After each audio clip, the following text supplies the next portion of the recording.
My dear students, welcome to Shiksha lab. तो चलिए NCERT math class 10th का देखते हैं। वो भी प्रश्नावली 9.1 को देखेंगे, जिसमें क्वेश्चन नंबर 16 यानी कि 16 को सॉल्व करेंगे। और ये हमारा 9.1 का आखिरी क्वेश्चन है। तो चलिए बुक में देखते हैं कि क्वेश्चन हमारा क्या कहता है। क्वेश्चन कहता है मीनार के आधार से और एक सरल रेखा में 4 मीटर और 9 मीटर की दूरी पर स्थित दो बिंदुओं से मीनार के शिखर का उन्नयन कोण पूरक कोण है। सिद्ध कीजिए कि मीनार की ऊंचाई 6 मीटर। अब कहता है कि सिद्ध करना है कि मीनार की ऊंचाई 6 मीटर है या नहीं है, यही हमें सिद्ध करना है। इसमें हमें कोई कोण नहीं दिया, लेकिन जैसा कि आपने पिछला हिसाब पढ़ा है तो आपको लग रहा होगा कि ये टोटल हिसाब क्या है ना, कोण इसमें हर हालत में दिया ही रहता है। यानी कि थीटा का मान 30 डिग्री, 45 डिग्री, 60 डिग्री कुछ भी दिया ही रहता। लेकिन इसमें नहीं दिया है, तो इसमें हम क्या करेंगे ना, थीटा का मान को मान करके चलेंगे और इस क्वेश्चन को सॉल्व करेंगे कि मीनार सच में 6 मीटर का है या नहीं है। यही तो हमें प्रूव करना है ना। तो चलिए हम क्या करते हैं, सबसे पहले फिगर हमने ड्रॉ कर लिया। अब आप कहिएगा दो कोण हमने क्यों बनाया। दो कोण हमने इसलिए बनाया ताकि हमारा जो दो दूरी दे रखा है, दोनों दूरी हमारा मेंटेन हो सके। तो हमने ABCD मान लिया और मीनार की ऊंचाई कितना बोल रहा है, 6 मीटर। लेकिन ये कन्फर्म तो नहीं है ना, तो इसलिए हमें ऊंचाई ज्ञात करना होगा। और मीनार की चौड़ाई यानी दूरी दिए हुआ एक 9 मीटर, एक हमारा 4 मीटर दूरी दिए हुआ। तो हमने दोनों दूरी को लिख दिया। एक हमारा पूरा दूरी दिए हुआ, तो एक को हम थीटा मान लेंगे, तो एक में 90 माइनस थीटा हो जाएगा। क्योंकि आपको भी पता है समकोण बनता है, ठीक ना। तो समकोण यानी कि 90 डिग्री होता है, ठीक। न्यून कोण 45 डिग्री का होता है और अधिक कोण 90 से जो ज़्यादा होता है 180 डिग्री वो होता है, ठीक ना। त्रिभुज के ऐसे तीनों कोणों का योग 180 डिग्री होता है। एक 90 डिग्री, दूसरा 45 डिग्री, तीसरा भी 45 डिग्री। मतलब बीच में जहाँ L बनता है वो हमारा 90 डिग्री होता है और बाकी जो दोनों कोना होता है वो हमारा 45। यानी कि त्रिभुज के तीनों कोनों का योग 180 डिग्री होता है, ठीक ना। इसको आप ध्यान रखेंगे, जैसा कि हम इसके हिसाब में भाषा लिखते आए हैं, तो आज भी हम भाषा लिख देते हैं। माना कि AB एक मीनार है, जैसा कि आप देख सकते हैं, जिसकी ऊंचाई को हमने क्या किया, H मान लिया। ज़रूरी नहीं आप ज़्यादा भाषा लिखो, थोड़ा भाषा लिखना ज़रूरी है, इसलिए हम भाषा लिखते हैं।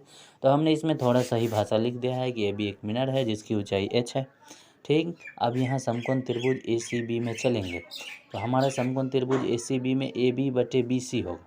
AB/BC होगा, तो AB हमारा H दिया हुआ है और BC हमारा देखिए 9 मीटर दिया हुआ नीचे। क्योंकि 9 जो दिए हुआ है, B से लेके C तक की पूरी दूरी दिए हुआ है। तो हमारा AB/BC यानी 10 थीटा लंब बटे आधार होगा, तो 10 थीटा हो जाएगा, ठीक ना। तो यहाँ 10 थीटा बराबर क्या होगा, AB हमारा H है तो H हो जाएगा। तो यहाँ तो थीटा का कोई मान नहीं है ना, तो 10 थीटा ही लिखाएगा। H/BC हमारा कितना है, 9। तो हमारा क्या हो गया, 10 थीटा बराबर आ गया H/9। ये हो गया समीकरण 1। अब हम फिर दूसरे त्रिभुज की ओर चलेंगे।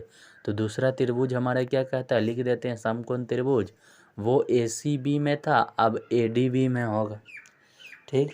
तो हमने चलिए हम लिख देते हैं कि समकोण त्रिभुज, ये त्रिभुज का साइन हमने बनाया है 3 कोना। ये त्रिभुज आप सोच रहे होंगे लिखाया नहीं, लेकिन फिर भी हमने मतलब मैं बोल रहा हूँ, तो आपको समझ में आना चाहिए कि त्रिभुज का साइन बना हुआ चित्र बना रखे हम, इसीलिए समकोण त्रिभुज ADB में। तो AB/BD होगा, AB/BD होगा, ठीक ना। तो हमारा लंब बटे आधार हुआ यानी 10 थीटा, तो 10 यहाँ कितना है, 90 माइनस थीटा, तो 90 माइनस थीटा हो गया ना। और AB/BD हमारा है, ठीक। तो AB हमारा कितना दिया हुआ, H दिए हुआ, तो हम लिख देंगे H, ठीक। और BD हमारा 4 है ना, देखिए दे रखा पहले ही हिसाब में। तो BD हमारा 4 हो गया, 10 90 माइनस थीटा। तो आपको याद होगा कि एक फार्मूला 8.3 से पहले हमने पढ़ाया था कि 10 90 माइनस थीटा कोट थीटा होता है। तो वही फार्मूला हमारा यहाँ यूज होगा। अगर आपको दिक्कत है तो डिस्क्रिप्शन में लिंक है, जा करके देख सकते हैं। यहाँ होता है 10 90 माइनस थीटा बराबर कोट थीटा। तो कोट थीटा बराबर कितना, तो कोट थीटा हो गया। तो ये हमारा फार्मूला है, इसी के अकॉर्डिंग हम क्या करेंगे, लिख देंगे 10 90 माइनस थीटा के जगह कितना लिखागा, ये हमारा कोट थीटा लिखा जाएगा, ठीक। तो 10 90 माइनस थीटा के जगह पर हम लिख देते हैं कोट थीटा, अब बराबर h बटे 4। तो हमने लिख दिया कोट थीटा बराबर h बटे 4। ये हो गया समीकरण 2। tan 90 minus theta cot theta, A B H और बी डी 4। ये समीकरण 2 हो गया। अब हम क्या करेंगे ना, देखिए यहाँ ए बी एच था तो एच हमने बैठा दिया, बी डी 4 था तो 4 बैठा दिया। तो ये हमारा हो गया समीकरण 2। अब हम क्या करेंगे, समीकरण 1 तथा 2 से चलेंगे।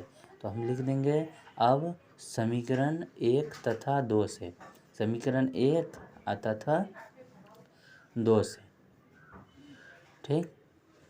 तो समीकरण 1 तथा 2 से क्या करेंगे, देखिए आपको फार्मूला हमने त्रिकोणमिति जब शुरू किया था तभी पहला फार्मूला का वीडियो डाला था, जिसमें फार्मूला था कि tan theta into cot theta बराबर 1। आपको फार्मूला नहीं याद है, डिस्क्रिप्शन में जा करके लिंक पर क्लिक करके फार्मूला का वीडियो वॉच कर सकते हैं, ठीक।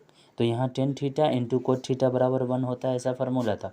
tan थीटा का मान हमारा कितना, h बटे 9 गुने कोट थीटा का मान हमारा h बटे 4 बराबर 1 तो इससे ही रहेगा ना। तो बराबर 1 हो जाएगा, बराबर 1 हो जाएगा, ठीक। तो यहाँ हमारा h स्क्वायर बटे 9 चौक 36 हो गया, बराबर 1 हो जाएगा, ठीक ना। तो हमारा 9 चौक 36 हो गया, ठीक। यहाँ h को s से गुना किया h स्क्वायर हुआ, 9 को 4 से किए 36 हो गया, ठीक। तो h स्क्वायर बराबर 36, 1 से गुना हुआ 36 हो गया। तो h बराबर स्क्वायर इधर आया तो रूट चढ़ गया, तो 36 और 36 का वर्गमूल कितना होता है, 6 होता है। तो ये हमारा 6 मीटर फाइनली आंसर आ गया, ठीक ना। h को s से गुना किए h स्क्वायर, 9 को 4 से गुना किए 36, तो h स्क्वायर को इधर रहने दिए, 36 को उधर भेज दिए तो 36 हो गया, ठीक। और यहाँ 36 का h का स्क्वायर उधर हटा तो रूट चढ़ गया, स्क्वायर दूसरी तरफ जाता है बराबर के तो रूट चढ़ जाता है, तो ये हो गया। और 36 का मतलब क्या, 6 गुने 6 और करनी में 2 रहता है तो कहता है 1 बाहर निकल जाएगा, तो ये हमारा 6 हो गया वर्गमूल। तो यही हमने क्या किया, प्रूव्ड कर दिया कि मीनार की ऊंचाई 6 मीटर है, और यही तो हमें प्रूव्ड करना था ना, तो यही हमारा आंसर हो गया। उम्मीद है आपको अच्छी तरीके से समझ में आ गया होगा। फाइनली 9.1 NCERT मैथ का ये हमारा समाप्त हुआ। उम्मीद है आपको समझ में आया होगा। समझने में दिक्कत है, आप अच्छे से रिवीजन कीजिए, रिवीजन जितना करिएगा उतना आपको अच्छा तरीके से आएगा। और वीडियो अच्छा लगा हो लाइक करें, सब्सक्राइब करें और वीडियो को अपने दोस्तों के साथ शेयर करें। कोई चीज़ समझने में दिक्कत हो तो आप कमेंट कर सकते हैं, ठीक ना। और कोई भी हिसाब पढ़ाने से पहले आप फार्मूला को अच्छी तरीके से याद कर ले ताकि आपको समझ में आ सके।